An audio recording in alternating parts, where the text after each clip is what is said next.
हाँ जी, नमस्कार आप सभी को। आप सभी का स्वागत है अपने इस संस्थान ग्रैंड मास्टर 360 पर। जैसे कि आपको पता है, प्रीलिम्स 2024 को ध्यान में रखते हुए हम आपके लिए टेस्ट सीरीज लाए हैं। उसी श्रृंखला के अंतर्गत ये आपका टेस्ट सीरीज का पार्ट नंबर 51वां रहेगा। तो चलिए जी, सबसे पहले आपको सूचना दे देते हैं। ग्रैंड मास्टर 360 के द्वारा यूपीएससी बैच लॉन्च किया गया है।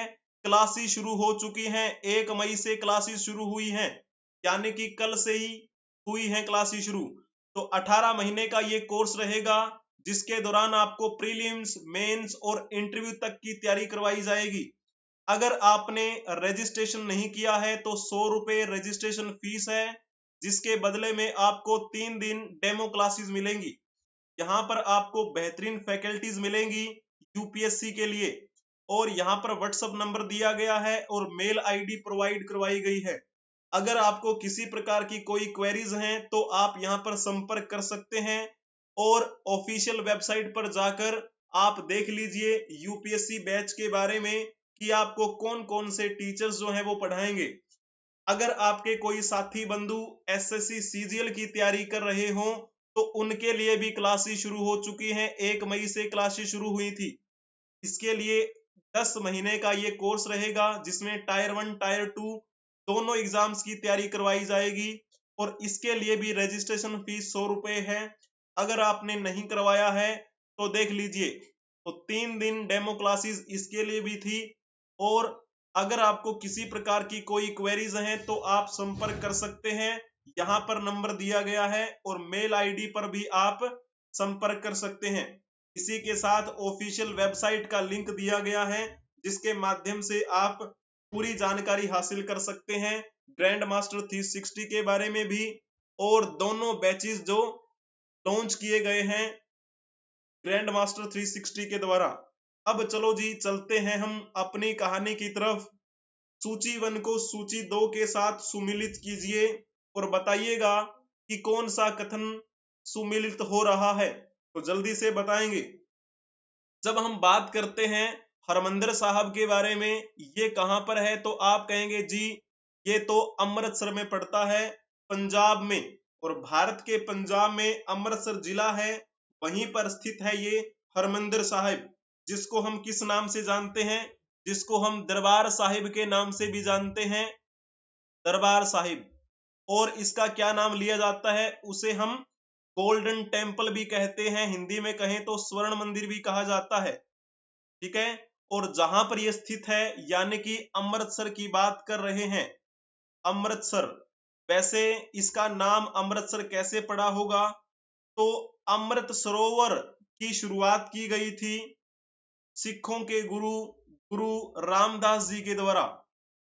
गुरु रामदास जी ने अपने हाथों से अमृत सरोवर का क्या किया था, निर्माण करवाया था, और उसी के नाम पर इसका अमृतसर नाम पड़ा। उसी अमृतसर की धरती पर यह बना हुआ है हरमंदिर साहब, जो सिखों के लिए एक पावन धार्मिक स्थल है।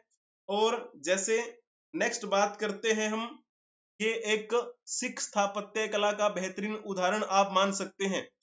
फिर जैसे हम पॉइंट की बात करते हैं कीरतपुर साहिब, ये जो कीरतपुर साहिब है ये कहां पर है, तो ये भी हमारा भारत के पंजाब में ही है। रूपनगर जिला आपने नाम सुना होगा पंजाब में, तो ये वहां पर है। इसका निर्माण किसने करवाया था, तो इसका निर्माण करवाने वाले थे छठे गुरु। छठे गुरु कौन थे, गुरु हरगोविंद सिंह जी। गुरु हरगोविंद सिंह यही है वो सिखों के छठे गुरु, जिन्होंने सिखों को एक सेना के रूप में तब्दील किया, है ना। उससे पहले तो एक आप कह सकते हैं सिखिज्म में गुरु परंपरा जो चली आ रही थी, वो आध्यात्मिक स्तर पर क्या है, अपना ध्यान रखती थी। लेकिन जब छठे गुरु हुए तो उन्होंने इस सिखिज्म को क्या किया था, एक नया स्वरूप दिया। और जब ये तख्त पे बैठा करते थे तो साथ में इनके क्या हुआ करती थी, तलवार हुआ करती थी। तो इन्होंने ही शुरुआत की थी एक अलग स्वरूप की, क्योंकि 5वें गुरु को प्रताड़ित किया गया था जहांगीर के द्वारा। इसीलिए इन्होंने सोचा कि अगर हम विरोध नहीं करेंगे, अगर हम सशक्त नहीं बनेंगे, तो ये मुगल जो हैं वो हमें रहने नहीं देंगे। तो इसी बात का एक क्या कह सकते हैं कि ये एक पहल थी। फिर जैसे हम बात करते हैं गुरुद्वारा शीशगंज साहिब के बारे में, ये कहाँ बना हुआ है, तो आप कहेंगे ये बना हुआ है पुरानी दिल्ली, भारत में। जब आप जाएंगे ना रेलवे स्टेशन के माध्यम से, पुरानी दिल्ली रेलवे स्टेशन, उसी के पास में चांदनी चौक है, तो चांदनी चौक के आसपास बना हुआ है ये शीशगंज साहिब। ये वही जगह है जहां पर क्या किया गया था, सिखों के 9वें गुरु गुरु तेग बहादुर का शीश काटा गया था। गुरु तेग बहादुर, ठीक है जी, जो कि 9वें गुरु थे। किसने काटा था? औरंगजेब ने। औरंगजेब चाहता था कि मैं इस्लाम धर्म कबूल करवा लूं, लेकिन इन्होंने कहा कि ऐसा तो बिल्कुल संभव नहीं हो सकता। इन्होंने अपने प्राण त्याग दिए लेकिन इस्लाम को कबूल नहीं किया। फिर जब चलते हैं हम डी ऑप्शन के बारे में, जिसे हम क्या बोल देते हैं, गुरुद्वारा मणिकरण साहिब। ये गुरुद्वारा मणिकरण साहिब कहाँ बना हुआ है, तो ये हिमाचल प्रदेश में बना हुआ है। हिमाचल प्रदेश के कौन से डिस्ट्रिक्ट में, तो कुल्लू जिले में है ये। कुल्लू जिले के गुंटूर से उत्तर पश्चिम में पड़ता है, व्यास नदी और पार्वती नदियों के बीच में बसा हुआ। हिंदुइज्म के लिए भी बड़ा महत्व रखता है और सिखिज्म के लिए भी बड़ा महत्वपूर्ण है ये। और यहाँ पर क्या किया था, यहाँ पर गुरु नानक देव जी की यात्रा हुई थी। तो गुरु नानक देव जी की यात्रा की स्मृति में ही क्या है, ये बनाया गया। तो गुरु नानक देव जी की याद में आप कह सकते हैं। अब इसको आप सुमिलित करने का प्रयास करेंगे, A2B3 A2B3, यानी कि आपका बी पॉइंट नहीं हो सकता और आपका सी भी नहीं हो सकता। तो A2B3C4, यानी कि जिन्होंने डी ऑप्शन टिक किया होगा उनका बिल्कुल ठीक रहेगा। बहुत ही बढ़िया, अति उत्तम। अब आप नेक्स्ट क्वेश्चन के बारे में बताने का प्रयास करेंगे। दिल्ली का वह सुल्तान जिसने अपना संस्मरण लिखा था, तो किसका नाम आता है, जल्दी से आप बताने का प्रयास करेंगे। 4 ऑप्शन आपके सामने दिए गए हैं, तो जल्दी से बताएं। जिन्होंने इसमें लिखा होगा ना, बी ऑप्शन उनका बिल्कुल ठीक रहेगा, फिरोज शाह तुगलक। ये तुगलक वंश का तीसरा सुल्तान था, तीसरा सुल्तान। जब हम बात करते हैं इस तुगलक वंश के तीसरे सुल्तान का टाइम पीरियड कब से कब तक रहा, तो ये 1351 से लेकर 1388 तक रहा। यही है वो फिरोज शाह तुगलक जिसने अपना संस्मरण लिखा था, और उसका नाम क्या था, फुतुहात ए फिरोज शाही, फुतुहात ए फिरोज शाही। ठीक है, तो ये इसके द्वारा लिखी गई कृति है। लेकिन आपने एक नाम और सुना होगा, और वो नाम आपने क्या सुना होगा, अलग कलर में लिख देते हैं, तो ये नाम आपने सुना होगा तारिक ए फिरोज शाही। ये जो तारिक ए फिरोज शाही है, ये फिरोज शाह तुगलक के द्वारा नहीं लिखा गया, तो फिर किसके द्वारा लिखा गया, तो नाम आता है इसी के दरबार में रहने वाले एक व्यक्ति का, जिसका नाम था जियाउद्दीन बर्नी। जियाउद्दीन बर्नी ने अपने इस ग्रंथ तारिक ए फिरोज शाही में फिरोज शाह तुगलक के शुरुआती 6 सालों के बारे में बताया है। यानी कि फिरोज शाह तुगलक के शासनकाल के शुरुआती 6 सालों के बारे में वर्णन किया है। और भी बहुत सारी जानकारी मिलती है इस तुगलक वंश के बारे में इस ग्रंथ में। तो जियाउद्दीन बर्नी जो था, उसके द्वारा और रचनाएं कौन कौन सी लिखी गई थी, तो एक का नाम आता है सलवट ए कबीर। ठीक है, और जैसे बात करते हैं, नाम आता है तारिक ए बरामाकी।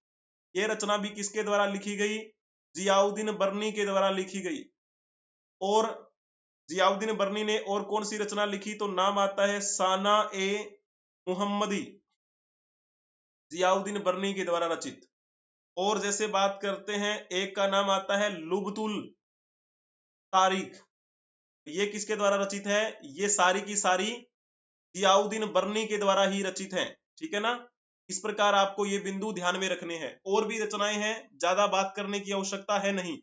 तो चलो वापिस आ जाते हैं फिरोज शाह तुगलक के बारे में जानने के लिए। फिरोज शाह तुगलक को किसके लिए जाना जाता है, तो इसने नहरों का निर्माण करवाया था बहुतायत मात्रा में। हालांकि पहली नहर का निर्माण तुगलक वंश के संस्थापक ग्यासुद्दीन तुगलक ने करवाया था, लेकिन आप कहेंगे बहुतायत मात्रा में नहरों का निर्माण किसने करवाया, तो फिर नाम आता है इसी फिरोज शाह तुगलक का।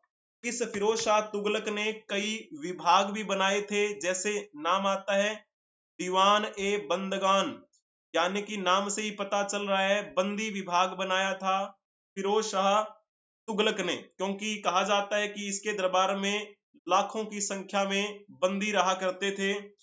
दीवान ए बंदगान, इसमें ना मार्कर में थोड़ी दिक्कत रहती है, इस वजह से टाइपिंग में गलती हो जाती है बार बार, ठीक है।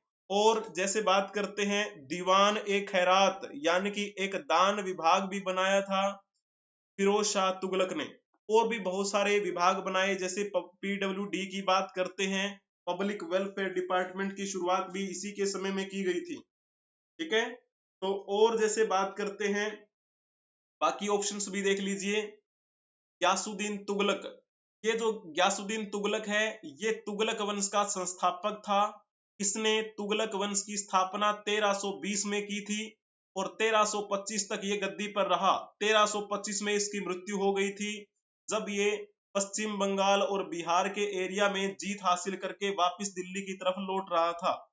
तो रास्ते में ये रुका था लकड़ी के महल में विश्राम करने के लिए, और उसी लकड़ी के महल पर अचानक हाथियों ने आक्रमण कर दिया।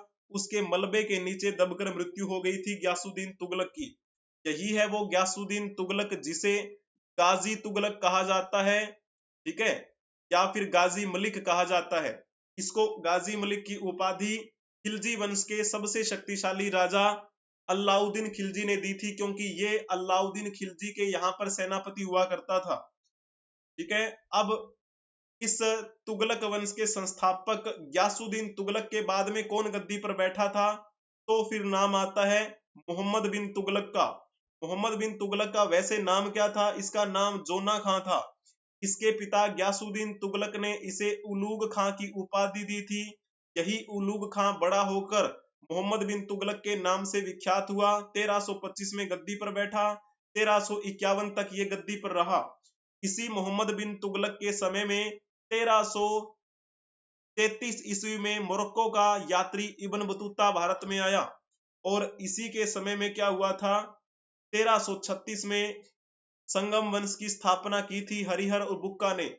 हरिहर बुक्का ने 1336 में विजयनगर साम्राज्य की नींव रख दी थी, और उन्होंने जो वंश शुरू किया उसका नाम था संगम वंश, क्योंकि उनके पिताजी का नाम संगम था। इसी मोहम्मद बिन तुगलक के समय में 1347 में बहमनी साम्राज्य की नींव रखी गई थी हसन गंगू के द्वारा, और वो अलाउद्दीन हसन बहमन शाह के नाम से गद्दी पर बैठा, ठीक है। तो इस प्रकार हमें बातें ध्यान में रखनी है। चलिए जी, बहुत ही बढ़िया।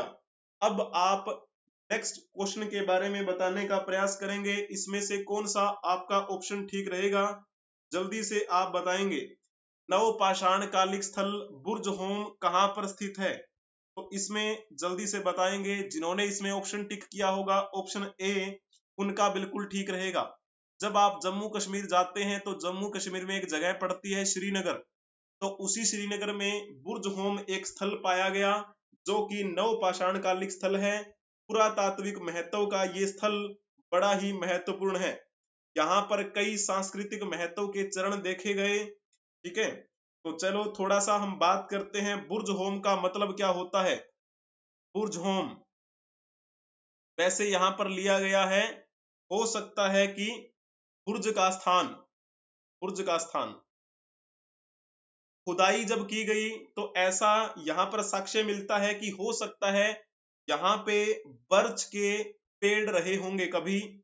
बर्च के पेड़ यहाँ पे हमें साक्ष्य किस प्रकार के मिलते हैं, तो खड्डों में रहने वाले आवास स्थान, खड्डों में बने आवास स्थान मिले हैं, आवास स्थान, ठीक है। यानी कि जब वो खड्डों में क्यों रहा करते थे, हो सकता है कि वहां पर वो एक ठंड से बचने के लिए, क्योंकि जम्मू कश्मीर तो ठंड का एरिया है ना, तो वहां पर ठंड से बचने के लिए वो गड्ढों में रहा करते होंगे।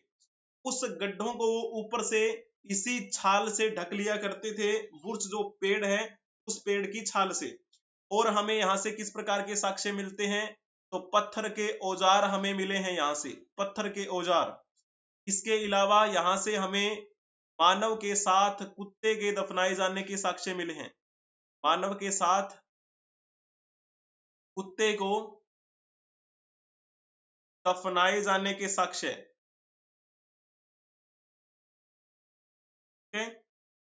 तो जो इस गड्ढों के ऊपर ये लगाया करते थे, वो किससे ढका करते थे गड्ढों को? तो बुर्ज से बना हुआ छप्पर होता था, उससे वो ढक लिया करते थे। और गड्ढों में उतरने के लिए सीढ़ियां भी बनी हुई थी, ठीक है, सीढ़ियां बनी हुई थी उतरने के लिए। तो इस प्रकार हमें बातें ध्यान में रखनी है बुर्ज होम के बारे में भी। अब चलो जी नेक्स्ट क्वेश्चन के बारे में बताने का प्रयास करेंगे।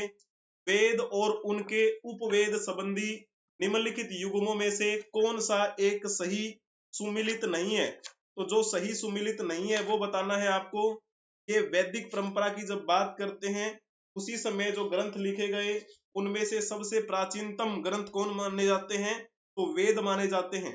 उन्हीं वेदों के उपवेद लिखे गए थे, है ना। तो जैसे हम बात करते हैं ऋग्वेद की, तो ऋग्वेद का कौन सा है? तो आप कहेंगे जी हाँ आयुर्वेद है, बिल्कुल ठीक लिखा हुआ है। सामवेद का गंधर्व वेद है, ये बात भी ठीक लिखी हुई है। यजुर्वेद की बात करते हैं तो ये मुंडक नहीं होगा। तो यजुर्वेद का जो उपवेद है वो कौन सा है? क्या आप कमेंट में बता सकते हैं इसमें कौन सा उपवेद रहेगा? जल्दी से आप बताएंगे कमेंट में, इसके बारे में आप कमेंट में बताइएगा, ठीक है। अथर्ववेद की बात करते हैं तो अथर्ववेद का भी शिल्प वेद है, ठीक है ना। तो इस प्रकार हमें बातें ध्यान में रखनी है, इसके बारे में आप कमेंट में बता दीजिएगा। चलिए जी, जब हम ऋग्वेद की बात कर रहे होते हैं तो इसमें कितने मंडल हैं? इसमें 10 मंडल हैं और 1028 सूक्त हैं। इसे ज्ञान का वेद कहा गया, सबसे प्राचीनतम वेद कहा जाता है ऋग्वेद को। और जब हम बात करते हैं सामवेद के बारे में, सामवेद को संगीत का वेद कहा जाता है, संगीत का वेद, यानी कि इसमें जो ऋचाएं हैं वो गाने के योग्य हैं। तो सारे गामा पाधा नीसा निधा पामा गा रे सा, ये सारी की सारी जो आप कह सकते हैं हमें जानकारी मिलती है वो सामवेद में ही मिलती है। यजुर्वेद की बात करते हैं तो यजुर्वेद जो है इसे हम क्या बोलते हैं? इसे कर्म कांडों का वेद कहा जाता है, कर्म कांड का वेद। और इसके दो भाग हैं, एक तो कृष्ण यजुर्वेद नाम आता है और एक आपका कौन सा आता है? जैसे हम बात करते हैं महीनों की तो कृष्ण पक्ष की बात करते हैं, शुक्ल पक्ष की बात करते हैं, ठीक वैसे ही इसी के भी दो भाग हैं, जो शुक्ल यजुर्वेद और कृष्ण यजुर्वेद, ठीक है जी, बहुत बढ़िया। फिर जैसे हम बात करते हैं अथर्ववेद की, अथर्ववेद को क्या बोला जाता है? इसे रहस्यमयी विधाओं वाला वेद कहा जाता है। रहस्यमयी विधाओं के बारे में इसमें जानकारी मिलती है, टोने टोटके के बारे में जानकारी मिलती है। इसमें भगवान शिव को पेड़ पौधों का देवता बताया गया है, वनस्पतियों का देवता बताया गया है। पेड़ पौधे क्या करते हैं? तो वो जहरीली गैस कार्बन डाइऑक्साइड को ग्रहण करते हैं। और भगवान शिव के बारे में हमारी कैसी अवधारणा है कि ये भी विष का पान करने वाले हैं। तो आप ये धारणा लगा सकते हैं, यही है भगवान का असली शिवत्व। तो भगवान शिव यानी कि विष का पान करने वाले, और इनको पेड़ पौधों का देवता बताया गया है। तो पेड़ पौधे क्या करते हैं? कार्बन डाइऑक्साइड जैसे विष को ग्रहण करते हैं। तो यही है भगवान शिव का असली शिवत्व। अब चलो जी नेक्स्ट क्वेश्चन के बारे में बताने का प्रयास करेंगे। रामायण का वह कांड जिसमें भगवान राम और हनुमान जी की पहली भेंट का वर्णन है, तो इसमें जल्दी से आप बताएंगे कौन सा ऑप्शन इसमें ठीक रहेगा? जल्दी जल्दी से बताने का प्रयास करेंगे।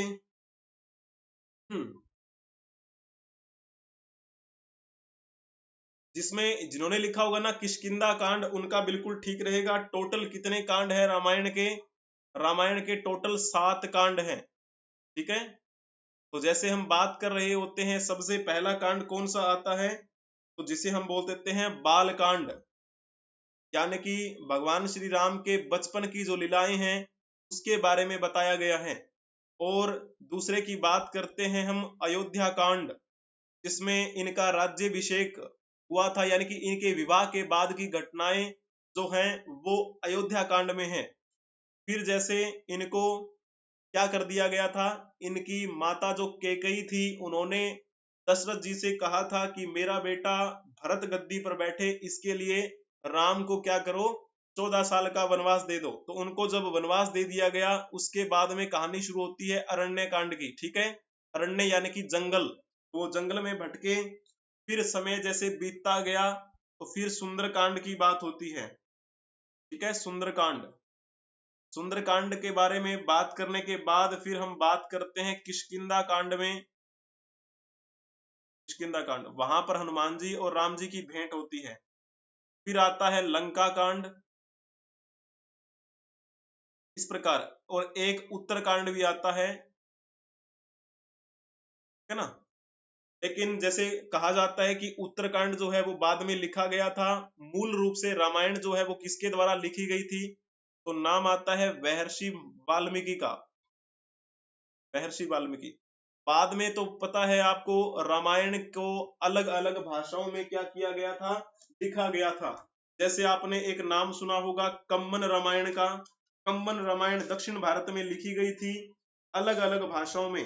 जैसे कम्बन रामायण कौन सी भाषा में थी, तो वो तमिल भाषा में थी। थोड़ा सा अगर यहाँ पर लिखने का प्रयास करेंगे तो चलो नाम लिख लेते हैं। तमिल भाषा में जो लिखी गई उसका नाम क्या रखा गया था, रामावतारम। रामावतारम भी लिखा जाता है इसको, और इसको वैसे बोलने में बोल दिया जाता है कम्बन रामायण, क्योंकि ये कम्बन महर्षि के द्वारा लिखी गई थी। ठीक है, और कौन सी भाषा में रामायण लिखी गई थी, तो नाम आता है तेलुगु भाषा का। तेलुगु भाषा में जो रामायण लिखी गई उसका नाम क्या था, श्री रंगनाथ रामायणम। तो ये तेलुगु भाषा में लिखी गई, इसके रचनाकार कौन थे, गोन्ना बुद्ध रेड्डी। और भी जैसे हम बात करते हैं मलयालम भाषा की, मलयालम में भी लिखी गई थी रामायण, और इसका नाम क्या रखा गया, अध्यात्म नारायणम किलीपतु, ये नाम दिया गया मलयालम भाषा में। और किसने लिखा था, तो नाम आता है थुंच तथु रामानुजन का। ठीक है, और कन्नड़ भाषा में भी क्या किया गया था, रामायण का आप कह सकते हैं, रामायण की रचना हुई, और उसे क्या नाम दिया गया था, कुमुदेंदु रामायण। तो कुमुदेंदु रामायण जो नाम है वो कन्नड़ भाषा में लिखी गई रचना का नाम है। तो इस प्रकार से क्या है, रामायण के अलग अलग भाषाओं में भी क्या है, रचना जो है वो लिखी गई। अब आप एक क्वेश्चन और बताने का प्रयास करेंगे, फतेहपुर सिकरी का इबादत खाना क्या था, जल्दी से आप बताएंगे। ये आपका यूपीएससी में पूछा गया एक क्वेश्चन है, बात है ये 2014 की। जल्दी से आप इसके बारे में बताने का प्रयास करेंगे। फतेहपुर सिकरी, तो जिन्होंने इसमें लिखा होगा ना, वह भवन जिसमें विभिन्न धर्मों के विद्वानों के साथ अकबर चर्चा किया करता था, यानी कि सी ऑप्शन जिन्होंने टिक किया है उनका बिल्कुल ठीक रहेगा। फतेहपुर सिकरी का अगर हम बात करें, ये इबादत खाना जो था ना, इसका निर्माण कब किया गया था, इसके निर्माण के आदेश कब दिए गए थे, तो बात है ये 1575 के आसपास की। अकबर ने इसे बनाने के क्या दिए थे, निर्देश दिए थे। तो वो अपनी प्रजा को धार्मिक स्वतंत्रता प्रदान करना चाहता था, इसी वजह से उसने हर धर्मों के मूल तत्वों को समझने की उत्सुकता व्यक्त की थी, और इसीलिए फिर क्या किया, इस इबादत खाने का निर्माण करवाया। हर बृहस्पतिवार को क्या होता था, यहाँ पर विचार विमर्श हुआ करता था। हर बृहस्पतिवार, बृहस्पतिवार को मतलब यानी कि वीरवार बोल देते हैं उसे हम देसी भाषा में। हर वीरवार की संध्या को यहाँ पर नियमित रूप से धार्मिक विचार विमर्श हुआ करता था। प्रारंभ की बात करें तो यहाँ पर ये सिर्फ और सिर्फ मुस्लिम, शेख, सैयद और उलेमाओं तक ही सीमित था। लेकिन बाद में क्या है, उलेमाओं का आपसी द्वेष हो गया।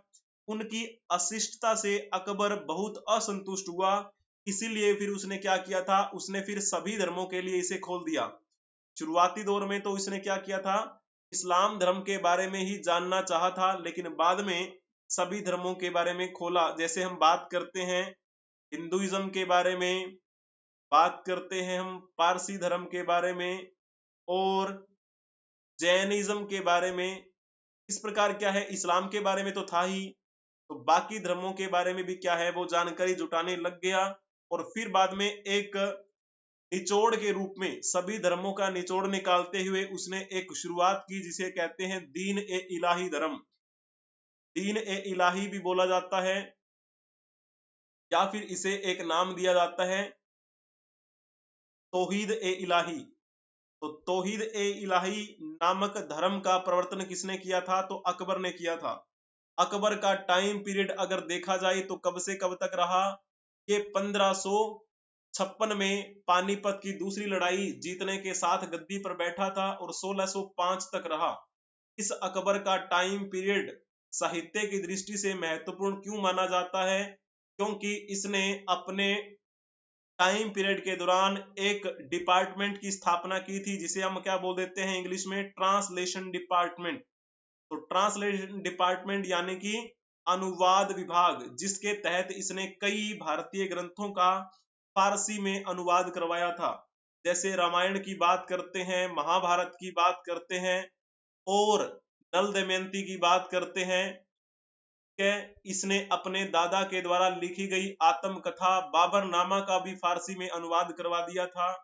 और जैसे कश्मीर का इतिहास बताने वाली रचना जो मूल रूप से किसने लिखी थी, कल्लण ने लिखी थी, जिसे हम कहते हैं राज तिरंगिणी, उस राज तिरंगिणी का भी फारसी में अनुवाद करवा दिया। और भी कई जो भारतीय ग्रंथ थे उन सब का इसने क्या किया, फारसी में अनुवाद करवाया। इसके समय में जो भारतीय ज्ञान था वो फारसी में भी छप गया और फारसी भाषा जानने वाले समझने वाले लोग भी भारतीय ज्ञान से वाकिफ हुए। इसी वजह से अकबर का टाइम पीरियड साहित्य की दृष्टि से महत्वपूर्ण माना जाता है। और इस प्रकार आपको ये बिंदु जो है वो ध्यान में रखना है। और इसी अकबर ने फिर क्या किया था, अपना एक कैलेंडर भी शुरू किया था जिसे हम क्या बोलते हैं, इलाही सम्मत। इलाही सम्मत की शुरुआत किसने की थी, तो भी नाम आता है अकबर का। चलो जी, अब आप नेक्स्ट क्वेश्चन के बारे में बताने का प्रयास करेंगे। यहाँ पर लिखा हुआ है कि निम्नलिखित में से कौन सा एक चंपारण सत्याग्रह का अति महत्वपूर्ण बिंदु है। चंपारण सत्याग्रह का महत्वपूर्ण बिंदु कौन सा है, ये भी आपका यूपीएससी में पूछा गया क्वेश्चन है। और जब बात करते हैं कब पूछा गया था, यूपीएससी 2018 में पूछा गया था ये। तो कौन सा ऑप्शन इसमें से ठीक रहेगा, भारत के राष्ट्रीय आंदोलन में किसान असंतोष का सम्मिलित होना ये मूल कारण था कि चंपारण सत्याग्रह की शुरुआत हुई। ठीक है, चंपारण सत्याग्रह की जब बात करते हैं ये आंदोलन कब शुरू हुआ था, तो 1917-1918 के आसपास की बात है, जब ये महात्मा गांधी के नेतृत्व में शुरू हुआ था। इसका कारण क्या रहा, तो जैसे कि उस समय क्या था, उस समय अंग्रेज किसानों से जबरदस्ती नील की खेती करवाया करते थे और उन्होंने क्या बोला था, उन्होंने बोला कि अपनी खेती के 3/20 भाग पर नील की खेती करना अनिवार्य है। ठीक है, इसी वजह से क्या कर दिया, इस व्यवस्था को क्या नाम दिया गया था, 3 कठिया व्यवस्था दिया गया नाम, 3 कठिया व्यवस्था। अब डिमांड इसकी फिर क्या हो गई, कम हो गई, लेकिन उन्होंने कहा कि इसे आपको खेती करना ही करना होगा। इसी वजह से फिर बाद में जो किसान थे उन्होंने विरोध करना शुरू कर दिया। और एक किसान हुआ करते थे बिहार के जिनका नाम लिया जाता है राजकुमार शुक्ल। तो राजकुमार जो शुक्ल थे उन्होंने विरोध किया और फिर ये गए थे महात्मा गांधी के पास। महात्मा गांधी को न्योता दिया इन्होंने कि वो आए और सविनय इस चंपारण आंदोलन का नेतृत्व करें। और फिर इन्होंने चंपारण सत्याग्रह की शुरुआत कर दी। और महात्मा गांधी का भारत में ये पहला सत्याग्रह था। सत्याग्रह का मतलब क्या है, सत्य के लिए आग्रह। तो पहला सत्याग्रह इनका था ये भारत में, क्योंकि महात्मा गांधी कब आए थे, भारत में आए थे 1915 को 9 जनवरी को। उनके आने के उपलक्ष्य में 9 जनवरी के दिन राष्ट्रीय प्रवासी दिवस मनाया जाता है। और 1917-18 में इन्होंने ये लड़ाई लड़ी। और इसी चंपारण सत्याग्रह में कुछ नाम आते हैं, जैसे बात करते हैं राजेंद्र प्रसाद का, डॉक्टर राजेंद्र प्रसाद, यही हैं जो हमारे पहले राष्ट्रपति बने थे।